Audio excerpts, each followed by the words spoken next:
Hey everybody, Darren Garman here with Trot, and this is the Heartland Multifamily Show, the place. For all things multifamily. For all things, get right there. We're getting good. For all things multifamily. And we got an interesting episode today, Trot, don't we? Yeah. Interesting episode today where we're going to talk about something that actually for many people, when we first bring it up, they're going to think, well, that sounds kind of negative. That's, why are you talking about that? But I got a feeling that once you're done either watching or listening to this episode, you're going to be leaving with some pretty good takeaways on why I think this is very, very important. And before we get into what we're going to be covering, just make sure that if what we talk about resonates with you, leave your comments. We'd like to have some dialogue with you. And subscribe to the channel if what you are watching or listening to, or both, resonates with you too. So let's go ahead and jump into addiction. Welcome to the Heartland Multifamily Show, the shorter, more profitable path to multifamily ownership and investing.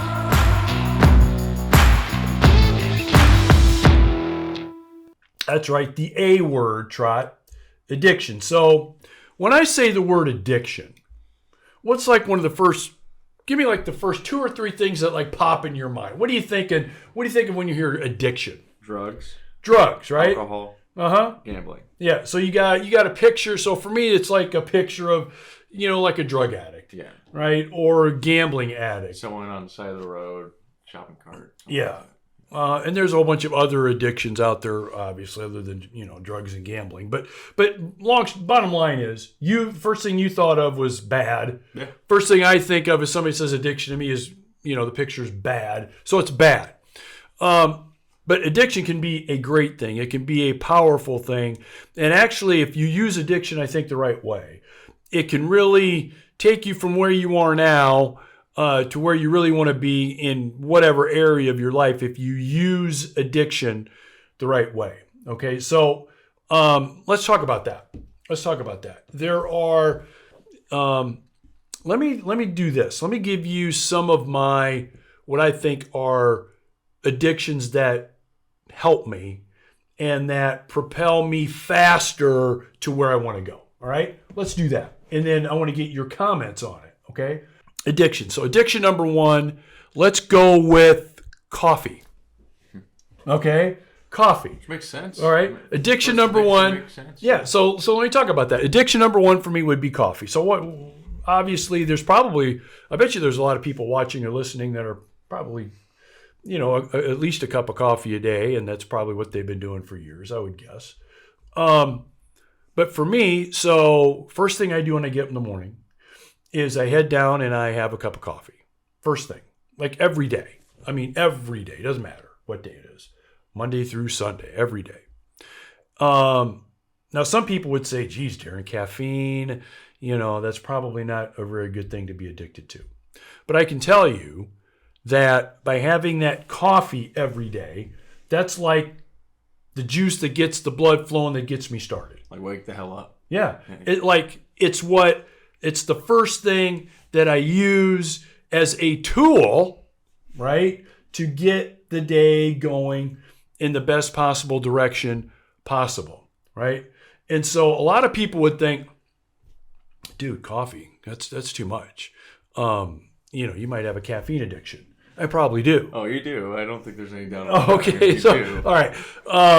Yeah, I do. So, but I'm using it as a tool to get my day started the right way. Now, do you have anything like that?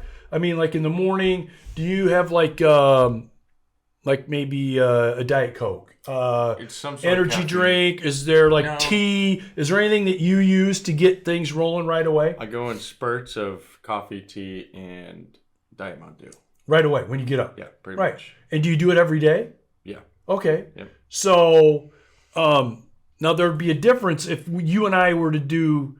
So I'm coffee. You're like maybe a Diet Mountain Dew guy, right? Well, it'd be different if I started the day with Juji fruits or jelly beans, and you started the day with a box of licorice. So I think that's a little bit different, in terms of something that you might be addicted to get things rolling and to get things to help you. But you're using it in that way, and you probably never realized it. It probably gets things going. It gets things started for you. Well, Have you ever thought about it that way? Sort of. I mean, it started in college, early morning workouts, and so it's just like, you're a college kid, wake up at 4:30, workout at 5. So the first thing you do is caffeine, and then that habit just stuck. And I never equated it until now to work. I just thought it was like caffeine. So some would say it might be a bad habit. Some would say it's a bad, but it's serving you, and you're getting more positive out of it than negative out of it, right? Yeah. So I think you can be positively addicted to a morning start, a morning routine that propels you. And just think about it. If you build on that every day, you're gonna hit your targets a lot faster. So that's like the first thing I thought of. The second thing I thought of is exercise. Okay, so every day I'm doing something. I'm working out, and I don't want to say this happens every day. That'd be a stretch. I'd say at least once or twice a week, somebody is asking me, where does your energy come from? Right? Where do you get your energy? Where does your energy come from? I mean, we just talked about it. It's late afternoon. We're doing this podcast. You're like, God, man, you settle down a little bit, And so exercise, working out in the morning is like my energy catalyst. So I get that workout in the morning, and that is a daily catalyst check-in to get the day started just like a rocket. Okay. And some would say, well, you might be addicted to working out and addicted to the gym or weights or the Peloton or yoga, whatever it is, right? Some people would probably see that as a negative. Yeah, you might have an exercise addiction. No. I do have an exercise addiction. I do, right? But number one, my biceps are not 75 inches, So they're not. I don't weigh 320 and have 4% body fat, right? So that's not the case. So I think that could be maybe an extreme example, but I'm using it, and I'm using it in a positive way. Do you do anything like that in the morning time, like a workout routine or something during the day? No, not so much in the morning. Okay. Afternoon at all, or no? Yeah, after work. Okay. Yeah. All right. And this isn't me saying, well, you need to work out. That's not what I'm saying. But what I'm telling viewers and listeners, and you're sharing with me, is I've already established in the morning. Basically, the rocket ship has already been on the launch pad. Now it's starting to launch because I've gotten my coffee in and I've gotten my exercise in. Okay. Now I'm ready to really start the day and jump into really the third addiction that I would say I've got is work. Work. I got a work addiction. Okay. Would you say that's true? Yeah. So I got a work addiction. Now, here's where I believe it's a positive thing. I think that there is a lot of misinformation going on out there about this. Because have you ever heard of work addiction? Have you heard of it? Oh, yeah. Yeah. So I've heard of it too. And in some books that I've read, there's there's reference to, for years I was work addicted, or there's that person is addicted to work. And by the way, I think that's wrong. I don't think it's accurate at all. And so you may be saying, well, come on, Darren, there's such a thing as work addiction. I don't agree. I don't think there is. And here's why. I think that if you are doing something you really like to do, it's not really work. Yeah, I think that's a fair consensus. I don't think it's work. And so it would be much different if I drugged myself into the office, came up to you and said, oh, geez, it's Monday. I really don't want to be here. But we got to get through this week, and here are the kind of things we got to do. I'd rather be home right now. And is it Friday yet? And so, no, I'm like ready to go because I really, really love what I do. Okay. And so when you love what you do and you are working as part of what you do and you love that, it's not work. It's not work. And I think far too many times people get confused with, oh, that guy's addicted to work. Or, yeah, he really loves what he does. And so it's not really work. Now, that's not to say that, Gina might get on my case once in a while and be like, come on, you've been working all day. Let's take a break and let's do it. Come on, get out of that and let's go ahead and let's get together and let's do something. So that happens. But in terms of it being a bad thing, a negative thing that's having all sorts of bad impact on me or people around me, no, not even close. It has a great impact because it's not work addiction if you love what you do. What do you think about that? I think a lot of people would counter with, rather than the addiction not being addiction because you love to do it, I think a lot of people would mention, work-life balance. How do you approach that then? Okay. If you're working, even if you love to do it, how do you balance everything else? So your question to me is, how do you go through the work-life balance thing, like an ordinary, like a real person? Well, maybe not, right? Maybe not like a 9 to 5, 40 hours a week, not a single second more person, but somebody that's working 60, 70 hours a week still. And I know firsthand you've done a great job balancing it. So how do you do it? Well, the first thing you've got to understand is there's no such thing, right? So there really is no such thing as balancing it all and making every part of your world as balanced and as, I'll just use the word term happy, okay, as possible, because you cannot democratically give your time, effort, and energy to everything in the exact same proportions, because if you do that, you will have nothing but average results in the areas that you're giving that to. Does that make sense? Yeah. Yeah. So it's an impossibility. So you need to know going in, right, that it's impossible. Right. Now, that's not to say that you abuse that and, like I tell you or I tell Gina, I'm like, look, I'm working 120 hours a week. There's no such thing as work-life balance. Screw that. I'm working 120 hours this week. That's it. I mean, I could choose to do that, but where I think it makes a big difference is knowing that and understanding that and spending the time on those areas that need priority at that time, okay? And understanding it's not going to be an equal process in every area. So there's like a really bad example, but it's a good analogy. I can work 80 hours this week and next week, 90 hours this week and next week for each week, but then I'm focused on that, but then I might be on vacation for 10 days after that. So I need to be focusing on vacation and the connection with people on vacation. You see what I mean? Yeah. I can't democratically be on vacation and then try to, be over here. It's impossible.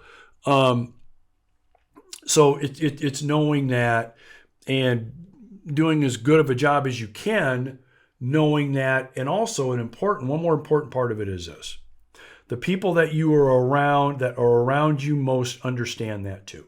They got to figure that out. It's like a conversation you've got to have, not in as details we're having on this podcast, but there's got to be an understanding. So you can't be here working 60 hours a week and then you've got other commitments that are looking for you to be there instead and wondering why you're not there and you're here and there. And there's frustration and there's problems. That can't be the case. People got to understand. And if they don't understand, that means that you haven't had those conversations to make them fully aware, and not that you've got to have a conversation of, well, here's the way it's going to be. Not necessarily that conversation, but having at least the conversations of, here's what's going to be happening. Here's where we're not going to be balancing out, and here's what is going to be happening as a result of that. And you kind of, if you got two conflicts, you kind of weigh the importance of them. If you have one thing come up, another thing come up, you kind of have to pick and choose what's more important to be at. Yeah. So I was in So I was in Idaho last weekend. Yeah. Right?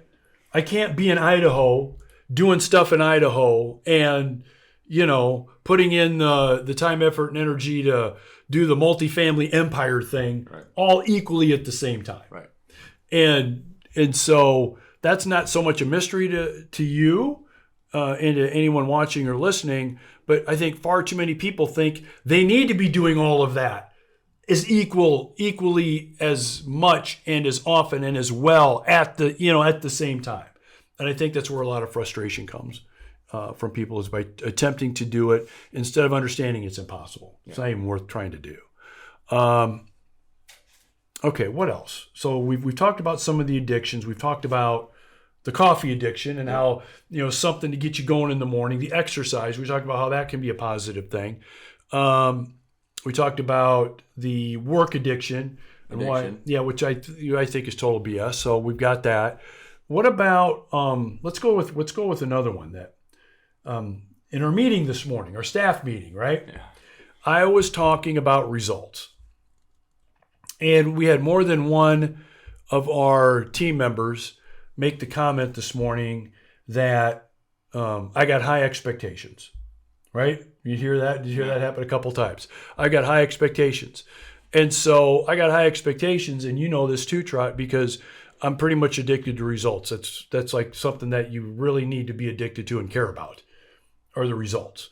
And of course, it's easy to be addicted to results when it comes to business in terms of numbers, the bottom line, reporting, all those kinds of things. But outside of that too. So results in, like the physical part of your world. All right, we're going to take a quick break. I hope you're enjoying this episode. I'm going to be having a free webinar coming up, the link's below, on how to correctly and with low risk invest your IRA or 401k in really good multifamily properties. A majority of our investors do this. I do this personally. It's not illegal. Make sure you click the link below. We'd love to have you. Right? So how are you looking? How are you feeling? What are you doing? And being like addicted to the results of feeling as good and being as healthy as you can possibly be.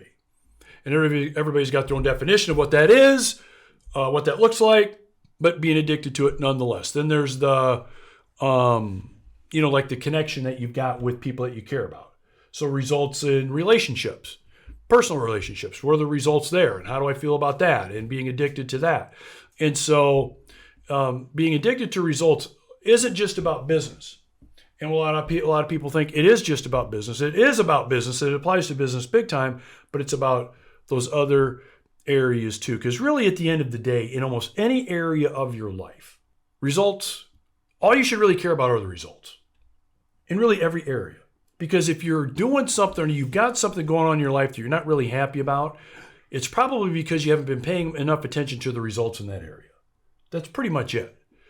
So being addicted to the results in those areas, business is an easy example. You want to be addicted to that, right? Because when you are, you get what? Results. Better results. Yeah, better results. That's a surprise, right? And by the way, you don't always get the results you're looking for. Sometimes the feedback isn't good. Like physically, like didn't you have a hamstring injury recently? Yeah, well, something like injury, that. I just tweaked. Yeah, well, so I mean, but once in a while you'll get some feedback like, yeah, you need to maybe back off here, results person, and maybe get some feedback there in all those areas. But nonetheless, you want to be addicted to that. All right, so we've covered, how many things have we covered, Trot? That'd be four. Four things. Four things, yeah. Oh, we talked about five. Right? We talked about five. What about information? Oh, that's I think it's good information is what we should say. Good information, because there's information everywhere. Right. I could scroll through Twitter for 12 hours a day, but I wouldn't get anything that's impactful, So the information I think is good. You could pull it from any book, biographies, documentaries. You can pull it from the newspaper, the Wall Street Journal, and there's good information on Twitter. But I think historical information is great. present day information is great, and future day information is great. So consuming all that, whether it be for work, for exercise routines, for diets, for relationships, I think consuming information all the time is great. And I think you're addicted to it. That's for sure. Information. So yeah, you're 100% right. You want to be addicted to information, and that's the kind of information that can make an impact on you and those that you care about. So, scrolling through Instagram, probably not much that's going to be helpful to you other than just entertainment. So for example, for me, I got a minimum of 3 books on the nightstand. I got bunch of newsletters coming in. I got newspapers coming in, like financial newspapers, podcasts that I listen to, coaching programs I'm involved in, mastermind programs I'm involved in, all for the sake of obtaining information and being addicted to obtaining the information, especially, and we've said this in other podcasts, from folks that are better than me at a lot of stuff, and getting information from them. And now I'm able to use that information again to help me get from where I am to where I want to be faster. And so if you're not addicted to the kind of information that can be just super helpful to you, there's no excuse not to be, because it's out there. It's all there. You don't have to pay for it. I mean, go to the library. Is there still libraries out there? There's still libraries, right? So go to the library. What you need is there. Information is there. Bookstores, there. Podcasts, there. It's all out there. So being addicted to the kind of information that can help you is actually pretty easy to do. And it's something I would say should actually maybe be one of the first things that we talked about. Okay. Because it's all there. If you wanted to find out how to do anything, how to be pretty much anyone, how to be pretty much anywhere with your life, there's information out there that'll tell you that. It's there. It's not any kind of secret, right? So being addicted to information, probably should have been our number one thing we talked about now that I think about it, but it's something that is just super important in making sure that you are not only up to date with stuff, but getting the kind of information that can be life-changing and continue to help you involved as a person, not only business-wise, but also in your personal world too. Let's see, how many we covered so far? 4 or 5? That's 5, right? Yeah. Okay. Let's wrap up with just one more. Okay, let's go with one more because we've covered 5. 5 or 6 are pretty good. Let's go with one more. This is going to cause a little controversy. Okay, here it goes. The other addiction I think people need to be considering and thinking about, cigars and beer. Cigars and beer. What do you think about that in terms of an addiction?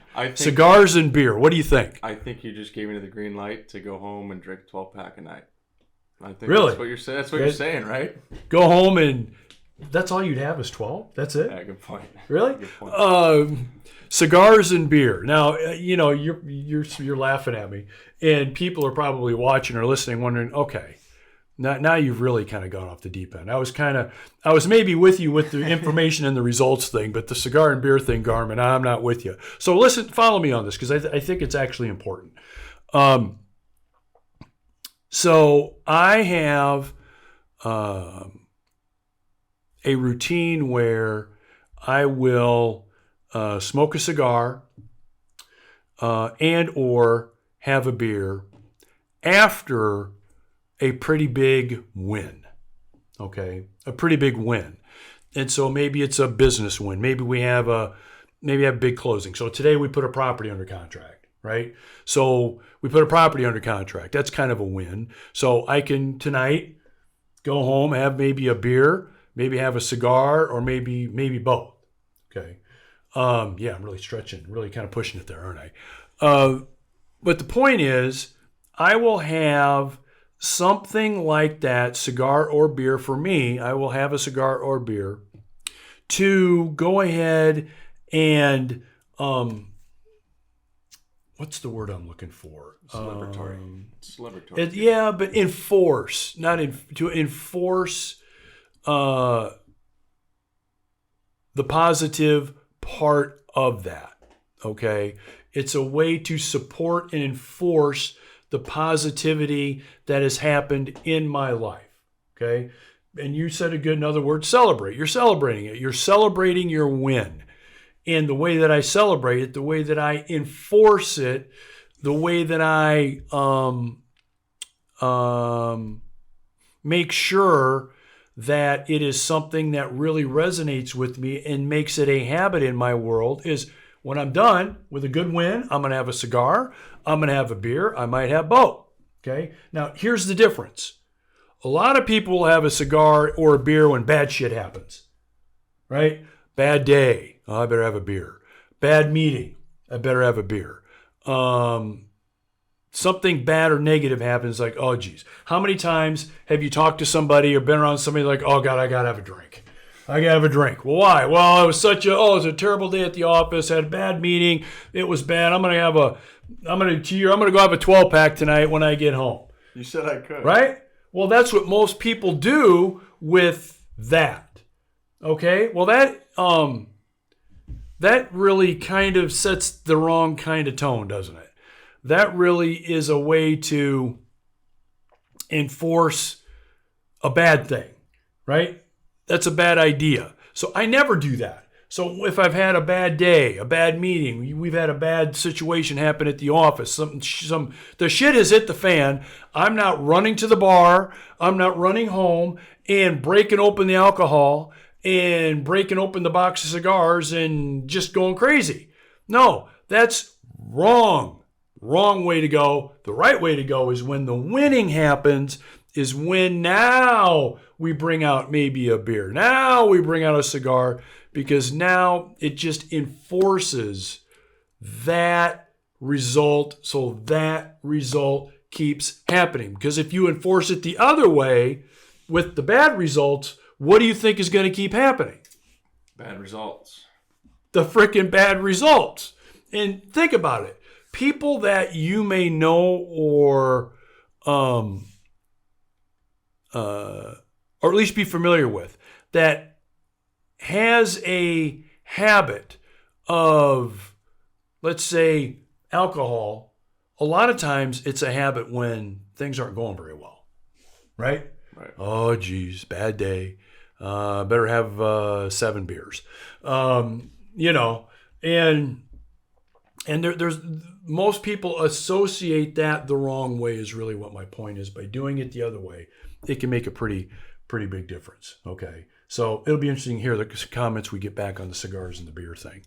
So there you go. We've covered what I would kind of call 6 addictions to millions. Okay. Because we did cover 6, right? Yeah. Yeah. So those 6 addictions that I talked about that I have going on, and you got some going on too that we found out, those contribute to millions. In what we've discovered is it's not only the financial part of it, which is great, but it also is the personal part, the relationship part of it, the physical part, the mental part. It all makes a difference. And so when you have some of those positive addictions, and you may or may not agree with the ones that I've got, but point is, when you've got those positive addictions, it can carry you to where you want to go a lot faster, right? So Trot, what do you got in closing regarding either one, all? You got any comment on any of those 6 addictions or anything in general about those? No, I got everything off my mind. You got everything off your mind? Yeah. Oh, yeah. Really? Yeah, I think we did a good job. Okay, so you going home and is there I any? get a 12-pack, yeah. Okay. No. Okay. If I gotta go home, work out, there goes my You're gonna get coffee at the coffee shop. No. You're gonna stop at the convenience store, get some beer. Yep. You're gonna go to Barnes and Noble, get like 9 books. Yep. Right. You're gonna work out. Did we talk about that? We're gonna work. Okay. Yeah. And by the way, some people would think that that's the way to do it, and that's obviously not the way to do it. But I appreciate you being involved in this episode. Thank you. Good feedback today. Thank you for being involved in this episode of 6 Addictions to Millions on the Heartland Multifamily Show, the place for all things multifamily. Yeah, appreciate you being here. Appreciate you being a part of the Heartland Multifamily Show. We'll see you later. Bye-bye.